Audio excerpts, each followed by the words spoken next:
Assalamualaikum warahmatullahi wabarakatuh. Selamat berjumpa kembali bersama saya, Nengro Piko, calon fasilitator nasional program kesehatan reproduksi remaja.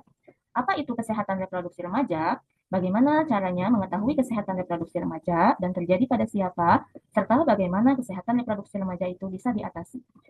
Menurut dasar hukum, pelayanan kesehatan reproduksi remaja tercantum dalam pasal 11 sampai 12 bertujuan A. Mencegah dan melindungi remaja dari perilaku seksual beresiko dan perilaku beresiko lainnya yang dapat berpengaruh terhadap kesehatan reproduksi. B. Mempersiapkan remaja untuk menjalani kehidupan reproduksi yang sehat dan bertanggung jawab. Lalu, apa pengertian kesehatan reproduksi? Reproduksi artinya kemampuan untuk memperoleh keturunan atau memperoleh anak. Yang kedua, apa itu arti sehat? Sehat adalah keadaan sejahtera secara fisik, mental, dan sosial.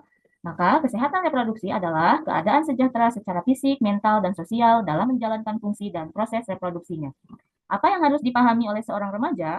Seorang remaja adalah di mana masa peralihan dari masa anak-anak ke masa dewasa yang melibatkan perubahan berbagai aspek seperti biologis, psikologis, sosial, dan budaya. Sehingga pada masa remaja akan mengalami yaitu tahapan pubertas, kemudian perubahan fisik dan psikis akibat pengaruh hormon seks, pertumbuhan dan perkembangan organ-organ reproduksi, serta persiapan menjalankan fungsi reproduksi. Perubahan fisik yang terjadi pada seorang laki-laki yang pertama diawali dengan mimpi basah, kemudian suara membesar, kemudian tumbuh rambut di ketiak sekitar penis, kumis, dan janggut. Perubahan fisik pada seorang perempuan diawali dengan terjadinya menstruasi, payudara dan panggul membesar, serta tumbuh rambut di sekitar vagina dan ketiak.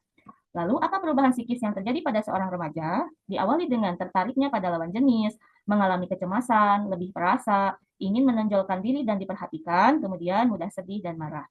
Lalu, kenapa kesehatan reproduksi remaja itu perlu dipahami? Ini berdasarkan dari isu strategis yang terjadi pada remaja, yaitu derajat kesehatan anak dan remaja masih rendah dan peningkatan perilaku berisiko. Di antaranya, pengetahuan sikap dan perilaku anak dan remaja dalam menghadapi masalah kesehatan reproduksi masih rendah.